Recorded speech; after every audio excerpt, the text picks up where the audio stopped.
Welcome to Nadira kitchen. நாம இன்னைக்கு பார்க்க போற ரெசிபி காளான் கிரேவி பார்க்க போறோம். அந்த காளான் கிரேவிக்கு தேவையான பொருட்களை பார்த்துக்கலாம். ஒரு 200 கிராம் அளவு காளான் கிளீன் பண்ணி எடுத்து வச்சிருக்கேன், கட் பண்ணி. 2 பெரிய வெங்காயம் சின்ன சின்னதா கட் பண்ணி எடுத்திருக்கோம்.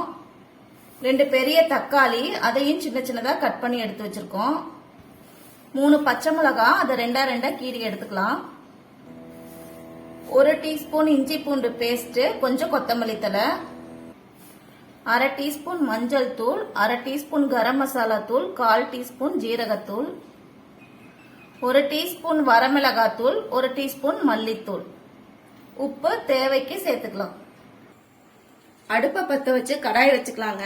தேவையான அளவு எண்ணெய் சேர்த்துக்கலாம். ஒரு குழிக்கரண்டி அளவு எண்ணெய் சேர்த்துக்குங்க. எண்ணெய் சூடாகட்டும்.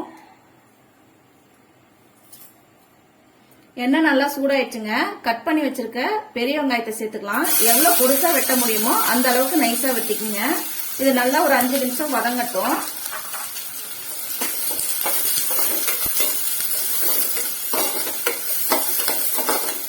நல்லா வதங்கட்டுங்க, அப்பதான் டேஸ்டா இருக்கும் கிரேவி. அதே மாதிரி நல்லா நைஸா வெட்டிக்குங்க. வெங்காயம் நல்லா வதங்கிடுச்சுங்க. கட் பண்ணி வச்சிருக்க தக்காளி சேர்த்துக்கலாம். தக்காளியும் ரொம்ப சின்ன சின்னதா கட் பண்ணிக்கோங்க. அது ஒரு 5 நிமிஷம் நல்லா மசியட்டும். கொஞ்சம் உப்பு சேர்த்துக்கலாம். வதங்கிறதுக்கு தேவையான அளவு உப்பு சேர்த்துக்கலாம். தக்காளி நல்லா மசியணுங்க, அந்த அளவுக்கு வதக்கிக்கலாம்.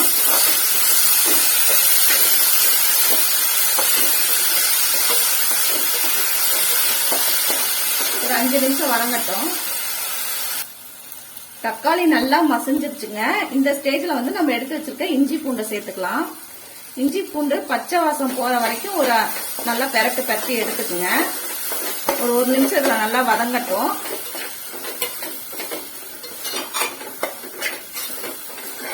எவ்வளவு தூரம் வதக்குறோமோ அப்பதாங்க டேஸ்ட் நல்லா இருக்கும் கிரேவி. அதனால நல்லா வதக்கி எடுத்துக்குங்க. 1 நிமிஷம் வதங்கட்டும்.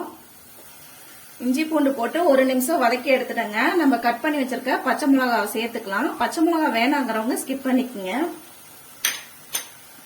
நம்ம எடுத்து வச்சிருக்க கரம் மசாலா, ஜீரகத்தூள், மஞ்சள் தூள் சேர்த்துக்கலாம். ஜீரகத்தூள் இல்லைன்னா முழு ஜீரகமா கூட நீங்க சேர்த்துக்கலாம். வெங்காயம் வதக்கும் போதே சேர்த்துக்குங்க. மிளகாத்தூள், மல்லித்தூளுங்க, அதையும் இதுலயே சேர்த்துக்கலாம். இதை நல்லா ஒரு 1 நிமிஷம் வதக்கி எடுத்துக்கலாம். அதோட பச்சை வாசனையும் போகணும். இந்த மசாலால ஒரு 1 நிமிஷம் வதக்கினா போதும்.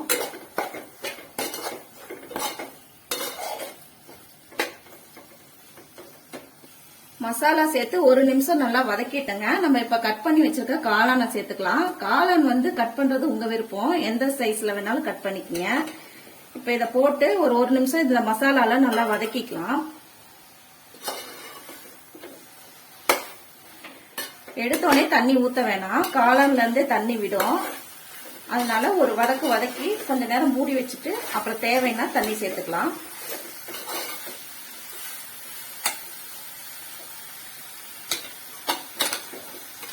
நல்லா மசாலால பெரட்டி எடுத்துக்கோங்க.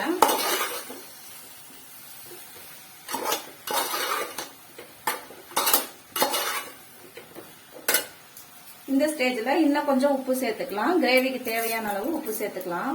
உங்க தேவைக்கு உப்பு காரம்ல உங்க தேவைக்கு பார்த்து சேர்த்துக்கங்க.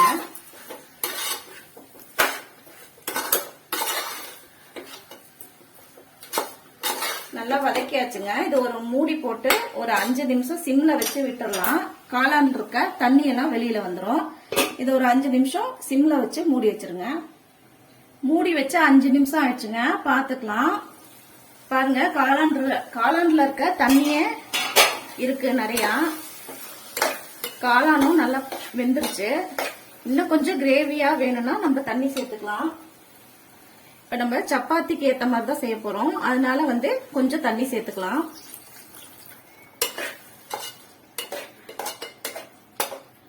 இது ஒரு 5 நிமிஷம் கொதிக்கட்டும். இந்த தண்ணியில நீங்க இந்த ஸ்டேஜ்ல உப்பு காரம்லாம் செக் பண்ணிக்கங்க. ஒரு 5 நிமிஷம் இது கொதிக்கட்டும். நல்லா 5 நிமிஷம் கொதிச்சிருச்சுங்க. இந்த ஸ்டேஜ்ல நம்ம எடுத்து வச்சிருக்க கொத்தமல்லியை சேர்த்துக்கலாம். அவ்வளவுதாங்க, நம்மளுடைய காளான் கிரேவி ரெடி ஆயிடுச்சு. இதே நீங்க குழம்பா வைக்கணும்னா கொஞ்சம் தேங்காவும் ஒரு 5-6 முந்திரியும் சேர்த்து அரைச்சு சேர்த்தீங்கன்னா குழம்பு மாதிரி வச்சுக்கலாங்க. ரொம்ப சூப்பரா இருக்கும் அதுவுமே.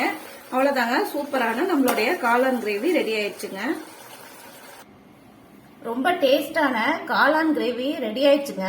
இது சப்பாத்தி, நான் அதுக்கெல்லாம் ரொம்ப சூப்பரா இருக்குங்க. நீங்க எல்லா டிஃபனுக்கும் கூட சாப்பிடலாம், ரொம்ப அருமையா இருக்கும். இதே ரெசிபியை நீங்க ஃபாலோ பண்ணி செஞ்சு பாருங்க, ரொம்ப சூப்பரா வரும். எங்களுடைய ரெசிபி பிடிச்சிருந்தா லைக் பண்ணுங்க, ஷேர் பண்ணுங்க, மறக்காம சப்ஸ்கிரைப் பண்ணிக்கிங்க. தேங்க்ஸ் ஃபார் வாட்சிங்.